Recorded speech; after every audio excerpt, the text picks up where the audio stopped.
Yo geng, tekan tombol subscribe geng. Skirt. Hey yo, what's good? Welcome back to Kamar Jerry.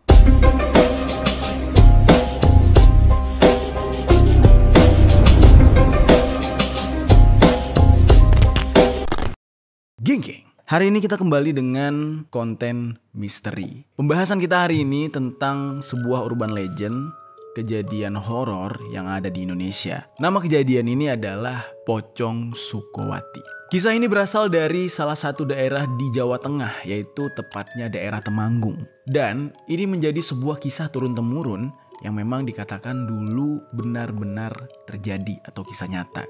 Oke, langsung aja kita bahas di Permisi, peristiwa misteri dari berbagai sisi.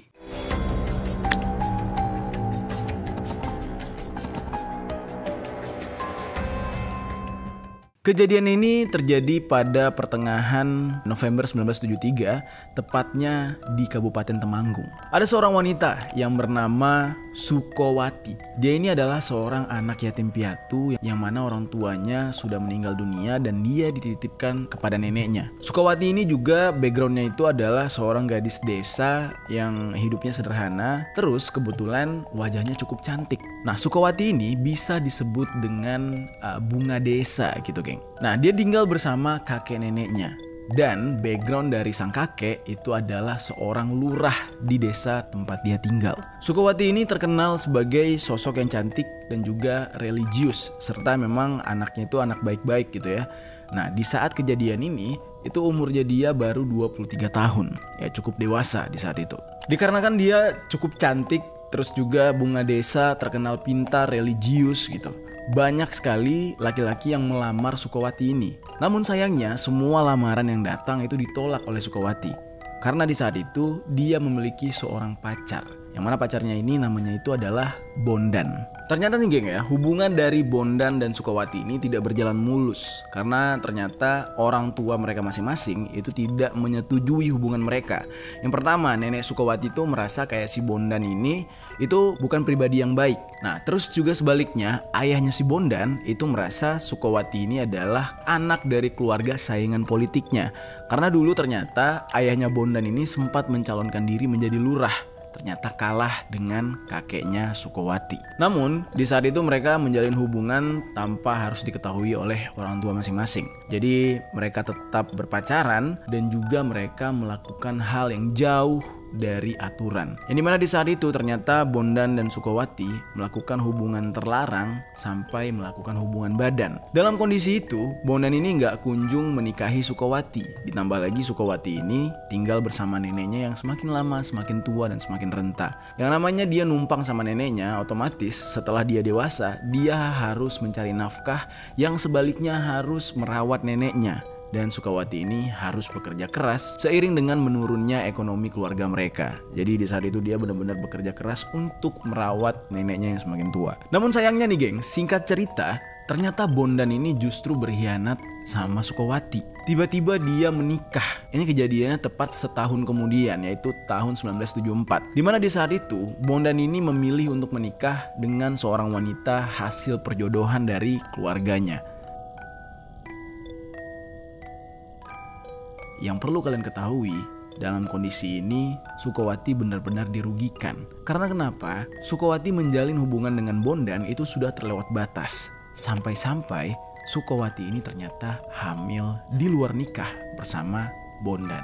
Padahal di saat itu Bondan sudah berjanji kepada Sukowati kalau dia akan bertanggung jawab dan juga menikahi Sukowati. Namun sayangnya apa boleh buat gitu kan? Bondan ini harus mendengarkan kata keluarganya dan harus menikahi anak perempuan dari keluarga lain. Nah di saat itu Sukowati ini benar-benar merasa frustasi geng.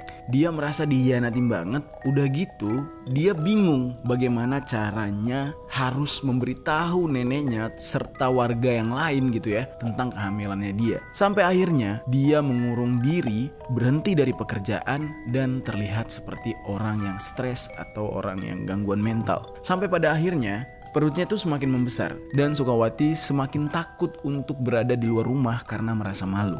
Bondan pun sudah terlanjur meninggalkan dia, dan di saat itu Bondan juga udah nggak peduli sama sekali dengan Sukawati dan anak yang dikandung oleh Sukawati.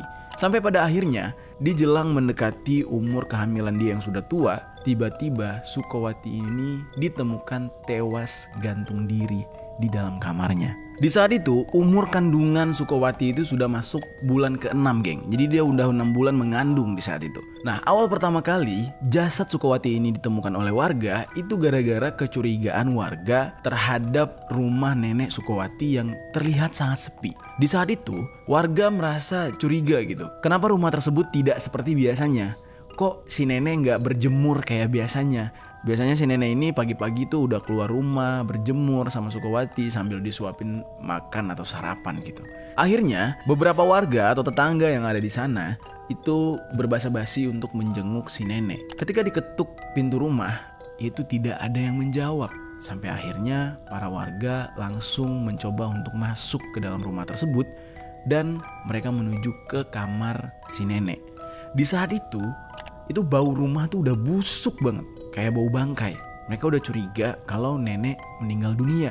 Di saat mereka buka pintu kamar si nenek, ternyata si nenek sudah terbaring dengan kondisi yang sangat pucat dan terlihat sangat lemah, seperti orang yang sudah tidak makan berhari-hari. Dan juga si nenek posisinya tuh udah buang air besar di tempat tidur, kencing di tempat tidur, terus juga pup di tempat tidur, seperti orang yang tidak terurus. Akhirnya para warga ini bertanya kepada nenek, "Sukawati di mana, Nek? Kok nenek bisa sampai kayak gini?" Di saat itu ada seorang warga yang bernama Bu Santi. Dia bertanya kepada si nenek dengan bahasa Jawa. Dia nanya gini, "Primpun Mbah, kok mbonten nate ketinggal?" katanya. "Gimana Nek, kok gak pernah kelihatan?" Terus si nenek ini cuman ngomong kayak gitu. Jadi kayak orang gak bisa ngomong gitu geng. Namun dengan nada yang ketakutan dan nadanya tuh agak gelisah gitu. Dan di saat itu si nenek berusaha dengan gemetar mengangkat tangannya dan menunjuk ke arah kamar Sukawati. Lalu ditanya lagi oleh Ibu Santi ini. Dia nanya gini, "Lah Wati wonten pundi to Mbah? Wanti ada di mana Mbah?" Ditanya sama Bu Santi ini. Terus si mbahnya ini atau si neneknya ini terus menerus menunjuk sambil bergumam gitu ya ke arah kamar Sukawati yang ada di sebelah kamarnya si nenek. Di saat itu Bu Santi ini melihat si nenek tuh lama-lama tuh makin kayak orang lagi nangis. Dan Bu Santi kaget banget ada suara geruduk-geruduk di luar. Ternyata beberapa warga itu sedang mencongkel kamar yang ditunjuk oleh si nenek. Ternyata nih geng, kamar tersebut itu adalah sumber dari bau busuk itu.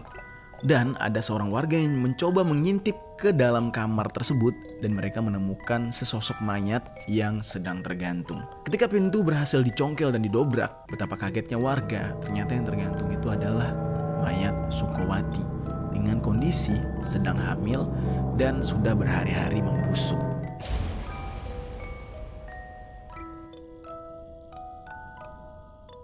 Dan di saat itu kondisinya benar-benar tragis. Dia gantung diri menggunakan kain panjang yang diikat di tulang plafon. Terus bentuk daripada mayatnya itu udah benar-benar aneh banget geng. Udah bengkak, terus dari kelaminnya itu mengeluarkan cairan seperti kayak orang melahirkan gitu loh. Darah bercampur dengan cairan putih yang sangat amis. Dan di situ warga juga udah sadar kalau dia dalam posisi sedang hamil. Namun selama ini warga tidak tahu. Sampai akhirnya berita ini pun tersebar di seluruh kalangan warga. Dan si nenek pun akhirnya diselamatkan oleh warga lain. Dan rumah tersebut, rumahnya Sukawati itu dibiarkan kosong. Karena tidak ada yang berani mendekati rumah itu. Nah, di saat itu juga mereka melaporkan kepada pihak kepolisian. Terus juga pihak kepolisian mensegel rumah tersebut. Ya mungkin di zaman dahulu segelnya gak kayak sekarang ya. Kalau zaman dahulu mungkin ya ditutup, dipalang langsung gitu geng. Kalau zaman sekarang kan pakai polis line. Kalau zaman dulu mungkin langsung dipalang gitu. Tidak boleh ada yang kesana gitu ya. Dan neneknya pun dirawat oleh warga yang lain. Nah, warga semakin gempar dengan kejadian ini. Dan warga juga merasa kayak ada yang janggal dengan kematian Sukawati. Ditambah lagi dengan kehamilannya dia. Di saat itu warga sudah mulai mencurigai kalau ternyata Sukawati ini adalah wanita yang frustasi karena ditinggal oleh salah satu warga yang lain yang bernama Bondan. Nah, disitulah letak kecurigaan warga dan warga merasa kecewa terhadap keluarganya Bondan. Dan saat itu Bondan dan keluarganya merasa sangat malu dan memilih untuk pindah dari desa tersebut.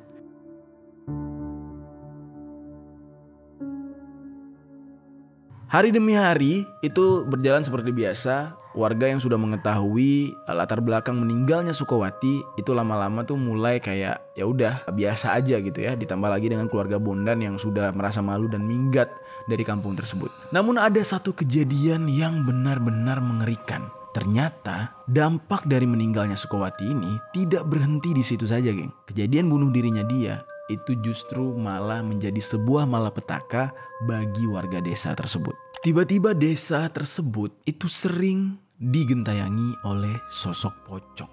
Yang dimana di saat itu warga pada awalnya belum terlalu ngeh gitu ya. Mereka tuh belum terlalu sadar kalau pocong itu ada hubungannya dengan kematian Sukowati. Yang warga tahu adalah pocong yang ada atau pocong yang berkeliaran di desa mereka itu adalah sosok yang benar-benar baru tiba di sana, selama ini belum pernah ada, dan itu adalah sebuah teror yang menakutkan bagi warga di sana. Sampai-sampai di saat itu warga membatasi jam malam mereka. Bahkan bapak-bapak banyak yang ngeronda, namun ngerondanya sambil ketakutan. Untuk anak-anak yang mengaji tidak diperbolehkan keluar di atas jam maghrib karena takut akan adanya pocong tersebut. Ada seorang anak yang bernama Dedi di kampung itu. Dia menyaksikan pocong tersebut hadir di hadapannya dia. Dan di saat itu Dedi ini hanya anak yang berumur 11 tahun. Ya biasanya kan anak-anak umur 11 tahun tuh agak bandel, geng. Dia memberanikan diri untuk terus menatap wajah pocong tersebut. Dan di situ dia sadar sosok pocong yang dia lihat itu adalah Sukowati. Dan mulai di hari itulah warga sangat meyakini arwah Sukowati yang penasaran atau arwah Sukowati yang ingin membalas dendam itu justru bergentayangan di desa mereka. Perlu kalian ketahui ya, geng, di zaman itu ketika kejadian ini terjadi, itu listrik di desa tersebut tuh masih minim. Ada beberapa rumah yang memang sudah kebagian listrik namun terbatas gitu. Ya salah satu contohnya adalah pada kejadian anak kecil yang bernama Dedi ini. Di rumahnya dia itu, dia memiliki aliran listrik dengan satu kabel berbagi dengan tetangga yang lain gitu. Jadi apabila lewat dari jam 9 malam, itu listriknya sudah dipadamkan untuk menghemat energi.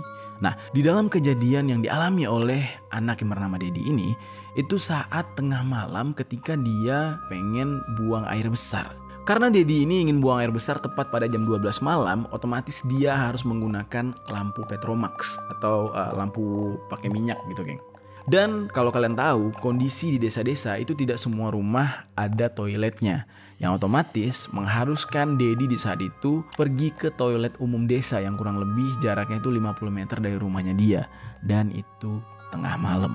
Di saat itu dia berjalan dengan agak tergesa-gesa dikarenakan ya mengingat kondisi desanya yang sedang dihantui oleh sosok pocong tersebut. Di saat itu, Dedi yang membawa lampu Petromax berjalan ke arah toilet umum secara tergesa-gesa. Namun ternyata sesampai di toilet umum itu, dia melihat ada seorang tetangganya yang berada di toilet itu juga. Nama tetangganya ini adalah Pak Sulam. Dan di saat itu Dedi merasa agak sedikit lega karena ada tetangganya tersebut. Namun pada saat itu Pak Sulam ini bersikap sangat aneh. Terlihat diam doang terus sambil menghisap rokok. Kemudian Dedi pun mencoba untuk menyapa Pak Sulam dan mengajaknya ngobrol. Kalimatnya gini, "Wah, jenengan kok wanen temen Kang?" Artinya, "Wah, kamu kok berani sekali Pak." Pak Sulam lalu menjawab, "Wedi opo? Takut apa?" katanya. "Mbak Wati kui loh Kang, Mbak Wati itu loh Pak," katanya. Nah, di saat Dedi ini mengatakan kalimat terakhir tersebut, tiba-tiba Pak Sulam sama sekali tidak menjawab. Dan di saat itu, Dedi merasa penasaran gitu kan. Kok nih Pak Sulam gak jawab, diem aja. Lalu dia menoleh ke arah Pak Sulam, yang ternyata Pak Sulamnya gak ada di sebelahnya dia. Di saat itu Dedi langsung lari terbirit-birit, melupakan perutnya yang udah sakit tadi gitu ya. Dan dia langsung lari sekencang-kencangnya menuju ke arah rumah. Nah di saat dia berlari, dia itu teriak minta tolong, geng, gede banget. Sampai-sampai bisa dikatakan harusnya itu membangunkan warga desa. Namun di saat itu, Dedi tersandung. Dia jatuh tepat di depan rumahnya dia. Di saat dia mencoba bangun, lalu dia melihat ke arah rumah tetangga. Tiba-tiba dia melihat sosok putih seperti karung beras yang nekuk ke bawah kayak orang lagi sujud. Dan di saat itu, dia sadar kalau itu bukan karung beras. Dia melihat benda putih tersebut seperti sedang menghantamkan kepalanya ke lantai. Yang ternyata itu adalah sosok pocong yang sedang sujud dan menghantam kepalanya ke lantai.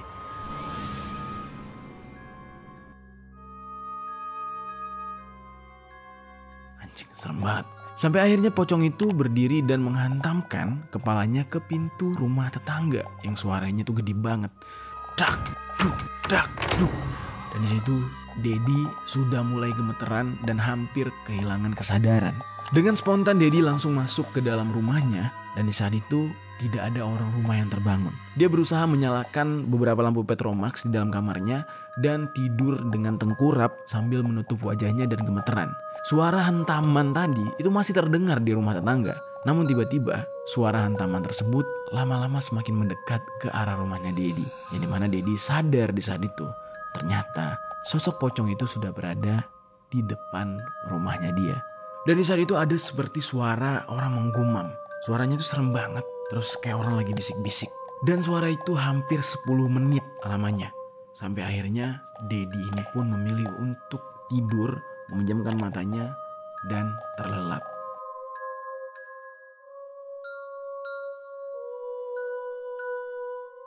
Keesokan harinya ketika dia bangun, tiba-tiba dia melihat warga sudah ramai di depan rumah. Itu saling bertukar cerita, lagi heboh, mengatakan kalau rumah mereka semalam ada yang ngetuk. Dan semua merasakan hal yang sama.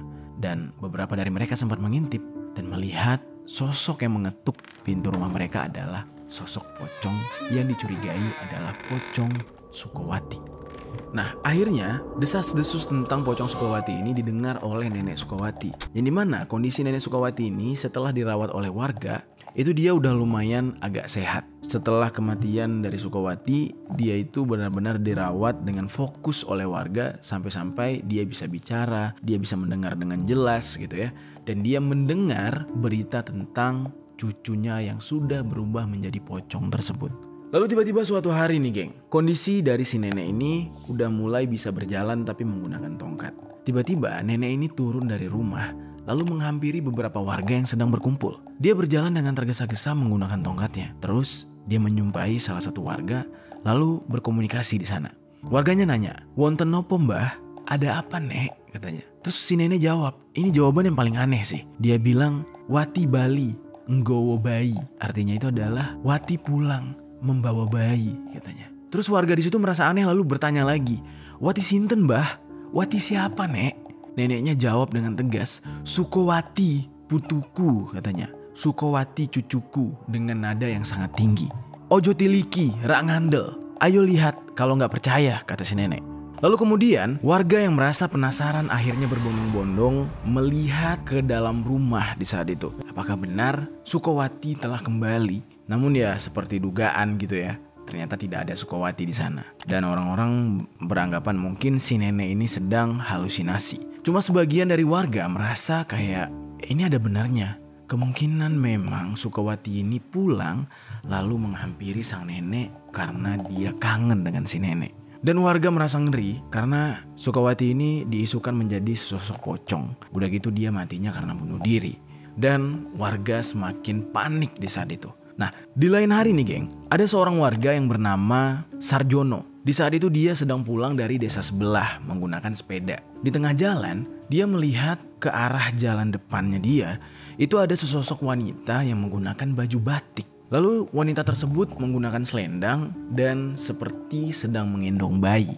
Di saat itu Sarjono ini tidak merasa kayak ada hal yang aneh lah. Ya mungkin itu hanya sesosok perempuan desa yang sedang membawa anak. Tapi semakin dia mendekat ke arah wanita tersebut, dia mencium bau anyir sekaligus bau busuk. Dan juga ketika wanita tersebut membalikkan badannya, disitulah Sarjono ini kaget banget. Melihat dari belakang wanita tersebut itu semacam basah dan dia baru sadar kalau itu adalah darah. Di saat itu Sarjono ini merasa penasaran dan berhenti. Lalu dia mencoba untuk mendekati kayak pengen nyapa gitu kepada si perempuan. Nah tiba-tiba perempuan itu menoleh ke arah Sarjono dengan tersenyum. Lalu dia memanggil Sarjono dengan sebutan Mas sambil tertawa. Dan tiba-tiba berjalan mundur sangat kencang menghilang ke dalam kabut di saat itu. Nah sontak aja Sarjono ini merasa kayak wah ini ada yang aneh. ini bukan manusia. Dan di saat itu dia langsung mengambil sepedanya dan mengayuh sekencang-kencangnya untuk menghilang dari tempat tersebut. Dan di saat itu Sarjono sambil mengayuh sepedanya sempat ingat sosok wajah dari perempuan itu. Dan tiba-tiba dia menemui sekumpulan warga dan langsung bercerita kepada para warga kalau dia bertemu dengan Sukowati. Dan dia bilang dia sangat ingat wajah Sukowati dan dia ingat sekali tanda lahir dari Sukowati, yaitu tai lalat di dahinya. Di saat itu semua warga akhirnya percaya kalau arwah Sukowati benar-benar bergentayangan.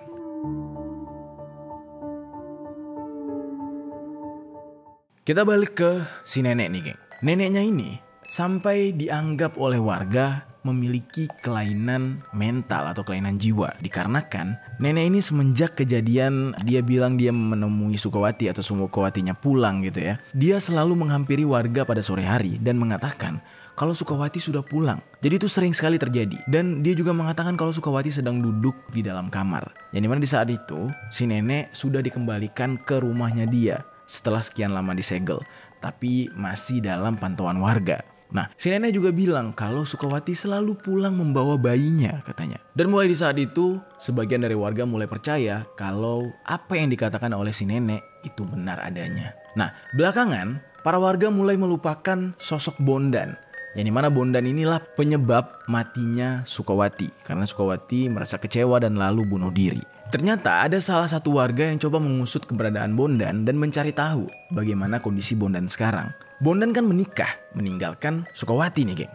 Ternyata selama dia menikah itu, dia merasa tidak tenang. Apalagi setelah kematian Sukowati. Sampai akhirnya ternyata rumah tangga si Bondan ini tidak bertahan lama. Dan si Bondan pun akhirnya memilih untuk berpisah atau bercerai dengan sang istri. Ternyata kondisi Bondan setelah menikah dan setelah kematian Sukowati itu mengalami stres berat. Dikatakan oleh orang tuanya, dia sering sekali melihat sosok-sosok aneh yang mengganggu dia. Sehingga Bondan ini sering berteriak sendiri dan mengamuk.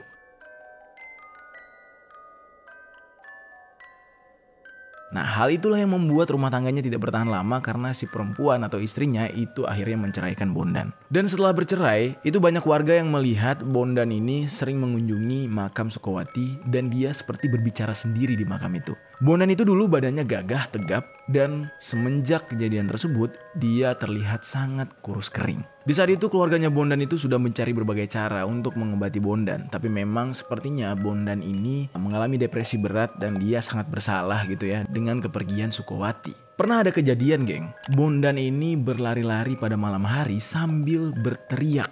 Yang dimana dia teriaknya itu Wati, Wati, aku melu, alias Wati, Wati aku ikut. Dan di saat itu warga sekitar sudah melihat sosok Bondan yang benar-benar memilukan. Bahkan di suatu ketika ada seseorang yang memergoki Bondan duduk dan berbicara serta tertawa terbahak-bahak di makam Sukowati sambil menggaruk kepala. Di saat dia menggaruk kepala itu sangat keras dan kepalanya pun terkelupas mengeluarkan darah.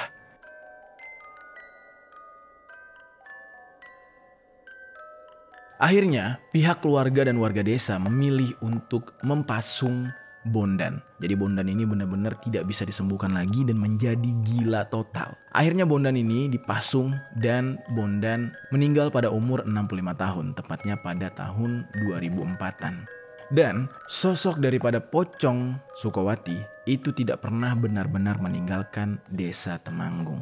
Yang dimana warga Temanggung mengatakan urban legend daripada sosok pocong Sukowati ini kadang masih sering menampakkan diri bahkan sampai hari ini.